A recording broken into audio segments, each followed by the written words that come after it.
기도하겠습니다. 좋으신 아버지 하나님, 오늘도 저희들에게 이 아침에 시간을 허락하여 주시고 말씀을 묵상하며 이 하루를 출발할 수 있게 하시니 감사를 드립니다.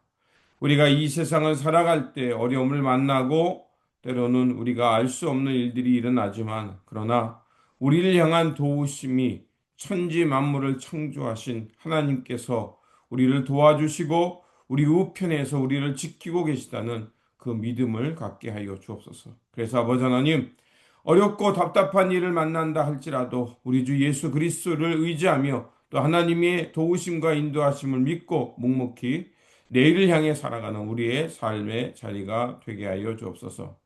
이 시간 말씀으로 나아갑니다. 오늘도 진리와 생명이 되는 말씀을 들려 주시옵소서. 우리 구주 예수 그리스도의 이름으로 기도드립니다. 아멘. 오늘 우리에게 주신 말씀은 시편 130편 1절에서 8절입니다. 여호와여, 내가 깊은 곳에서 주께 부르짖었나이다. 주여, 내 소리를 들으시며 나의 부르짖는 소리에 귀를 기울이소서. 여호와여, 주께서 죄악을 지켜보실진대 주여, 누가 서리이까? 그러나 사유하심이 주께 있음은 주를 경외하게 하심이니이다. 나 곧 내 영혼은 여호와를 기다리며 나는 주의 말씀을 바라는도다.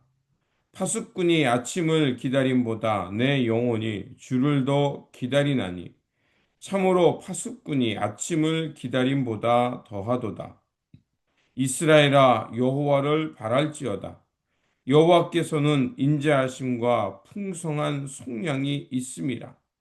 그가 이스라엘을 그의 모든 죄악에서 속량하시리로다. 아멘. 오늘 본문 말씀도 순례자가 그 예루살렘 성전을 향해 올라가면서 참회의 기도를 하는 말씀입니다.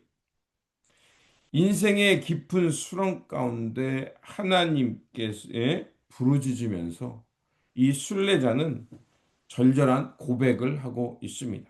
1절은 이렇게 말합니다. 여호와여, 내가 깊은 곳에서 주께 부르짖었나이다.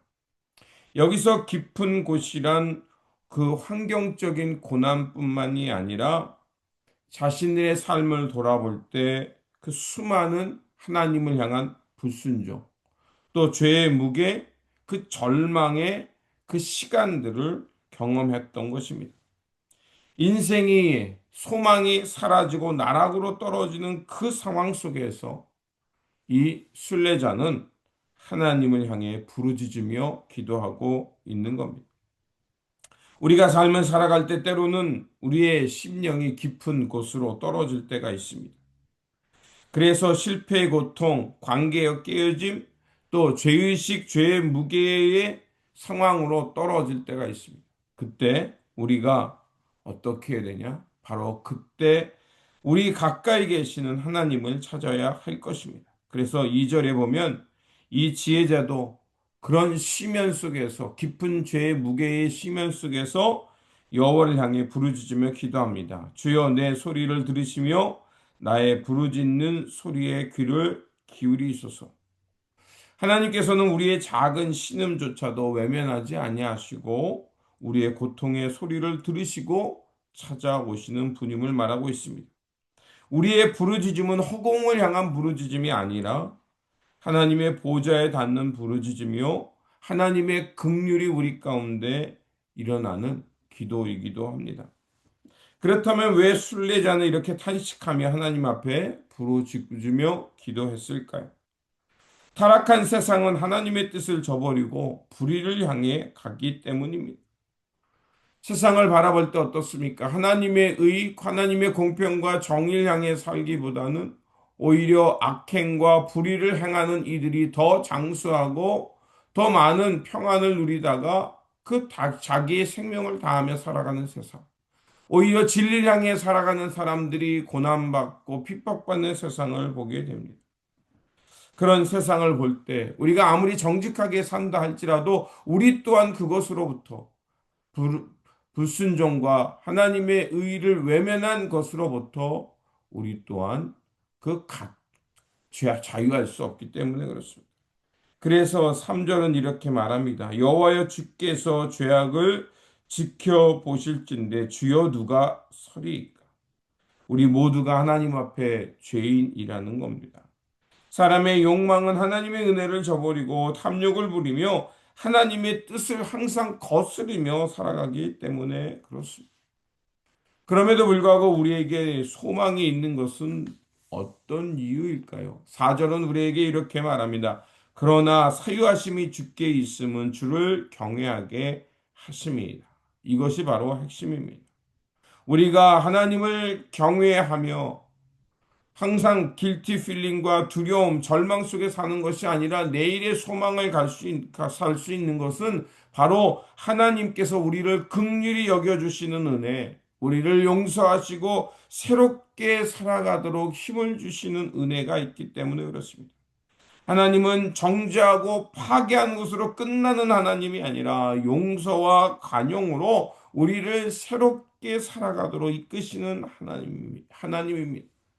그래서 지혜자는 이렇게 말합니다. 5절에 나 곧 내 영혼은 여호와를 기다리며 나는 주의 말씀을 바라는도다. 바로 그렇습니다. 우리가 절망의 시면 속에 떨어질 때 우리가 할 일은 하나님의 자비하심과 인내하심을 기다리는 겁니다. 그러면 틀림없이 하나님의 용서와 회복의 때가 오리라 믿습니다. 그래서 시인은 그런 간절한 기다림은 무엇에 빗대어 말하냐면 6절에 파수꾼이 아침을 기다림보다 내 영혼이 주를 더 기다리나니 참으로 파수꾼이 아침을 기다림보다 더하도다.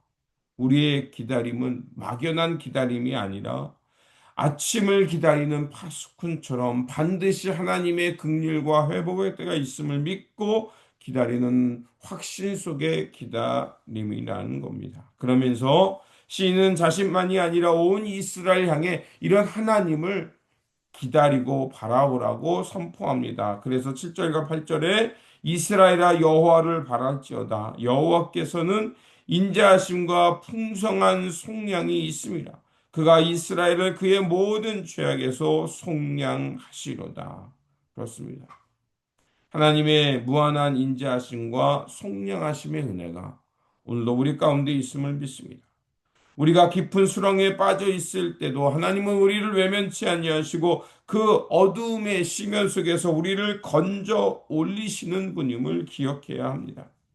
우리가 아무리 어리석고 불순종하며 하나님을 멀리 떠나 있을 때라도 우리는 잊지 말아야 할 것은 하나님은 우리를 깨우시고 죄의 길에서 돌아서 하나님의 인자하심으로 새롭게 태어나 그 내일의 소망, 그 은혜의 아침을 향해 살아가게 한다는 것입니다.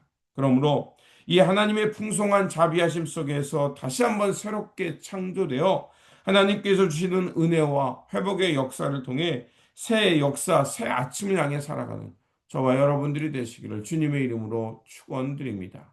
기도하겠습니다.